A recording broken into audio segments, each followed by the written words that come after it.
একটুখানি শুনে নেন গো, কেন এত মহিলাদের কথা বলি?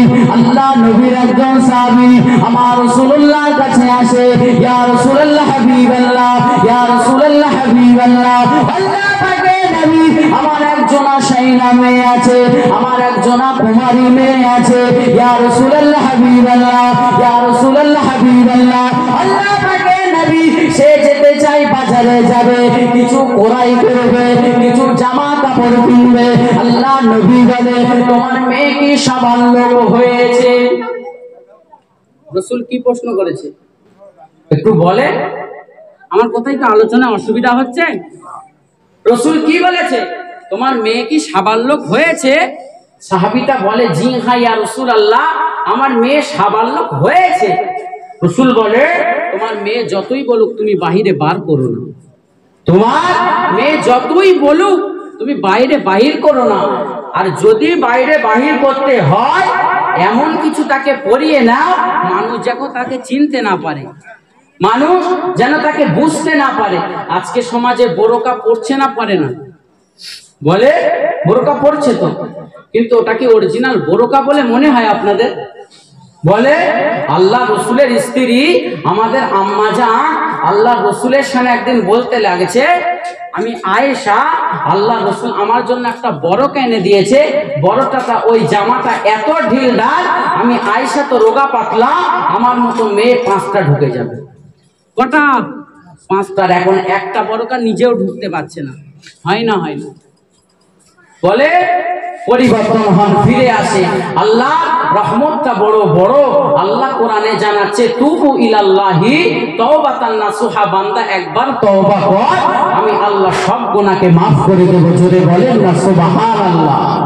বলে আপনি একটাবার বলেন যে আমি তওবা করেছি, আল্লাহ আমাকে ফিরিয়ে দিয়েছে, এরকম নাই, এরকম নাই। যারাই আল্লাহর কাছে তওবা করেছে, যারাই আল্লাহর কাছে চেয়েছে, আল্লাহ তাদেরকে দিয়ে দিয়েছে। একবার জোরে বলেন সুবহানাল্লাহ। তাহলে বলে আপনার গ্রামে জলসা হচ্ছে, সব হচ্ছে, যদি পরিবর্তন না হন কিছু হবে? বলে মুসলমান ঘরে ছেলেরা, হে নবীর গোলামেরা, ও আমার নবীর আদরের উম্মতেরা, একটুখানি শুনে নেন, ও যুবকেরা, ও বিদ্যানারা, ও আমার আম্মারা, বোনেরা, বেটিরা, আল্লাহ নবী 1 তারিখে মসজিদে নববী শরীফে বসে আছে। আল্লাহ নবী বলে, হে বাবা সাহাবীরা, আমি রাসূলুল্লাহ জানিয়ে দিলাম, আমি হাবিবুল্লাহ জানিয়ে দিলাম, যাও চলে যাও, যাও চলে যাও, তোমাদের ঘরের মহিলা দিগেরকে বলো, তোমার ঘরের মহিলা দিগেরকে বলো, তারা যেন জাহিলি মহিলাদের মতো না চলে। আল্লাহ কোরআনে জানিয়ে দিয়েছে, ওয়ালা তাবাররাজনা তাবাররুজাল জাহিলিয়াতিল উলা, হে দুনিয়ার মানুষেরা, তোরা যেন জাহিলি মহিলাদের মতো ঘুরো না। কেন জাহিলি মহিলারা? তারা তাদের শরীরটাকে ঢেকে ঢুকে বেড়াতো না। জাহিলি যুগের মেয়েরা তাদের শরীরকে পুরুষদের দেখানোর জন্য সাজুগুজু করতো। আল্লাহ নবী যেই কথা খানা জানিয়ে দিলেন, আল্লাহ নবী সাহাবী ছুটে ছুটে চলে যায়, ছুটে ছুটে চলে যায়, ঘরেতে চলে যায়। হে আমার বিবি, শুনে রেখে দাও, আল্লাহ রাসূল জানিয়েছে, আল্লাহর হাবিব জানিয়েছে, আর এমন করে চললে চলবে না, আজ থেকে পর্দার সহিত চলতে হবে। ও যুবকেরা, ও বিদ্যানারা, আল্লাহ নবীর ওই সাহাবীটা বাড়িতে চলে গেলেন, স্ত্রীকে একটা কথাই বললেন, যদি পর্দা করতে পারো তবে আমার সাথে থাকো, আর পর্দা যদি করতে না পারো আমার সাথে থেকো না। ও যুবকেরা, আমার ভবানীপুরের বাপেরা, বোনেরা, বেটিরা, এবারে ভাবে, আপনার ঘরে মেয়ে আছে, আপনার ঘরে স্ত্রী আছে, আপনার ঘরে বোন আছে, আপনি যদি পরিবর্তন হন, আপনি যদি তাদেরকে ইটে উঠে রাখেন, আপনি যাদেরকে টাইট করে রাখেন, বলেন তারা কি গুনার কাজে লিপ্ত হতে পারবে? ও যুবকেরা, ও বিদ্যানারা, আল্লাহ কোরআনে জানিয়েছে, লাকাদ কানা লাকুম ফি রাসূলিল্লাহি উসওয়াতুন হাসানা।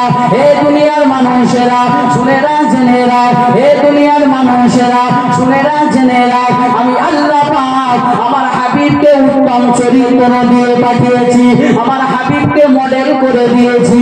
যাদেরকে ভালো হওয়ার ইচ্ছা, যাদের নম্র হওয়ার ইচ্ছা, যাদের ভদ্র হওয়ার ইচ্ছা, তারা যেন রাসূলুল্লাহকে মেনে নেয়, আমার হাবিবুল্লাহকে ফলো করে ফেলে।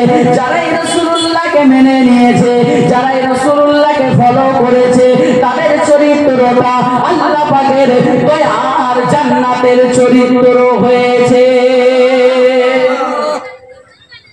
আল্লাহ কোরআনে ঘোষণা করছে চরিত্র তোমার ঠিক করতে হবে। কেন বলে কিভাবে ঠিক করব? আল্লাহ নিজেই জানাচ্ছে যদি চরিত্র ঠিক করতে হয় রসুলকে অনুসরণ করো। রসুল যেমন করে তার চরিত্রটাকে মানুষের কাছে পৌঁছেছে, তার চরিত্র যেমন ছিল তেমন ভাবে চলো, দেখো তোমার পরিবর্তন হতে বাধ্য।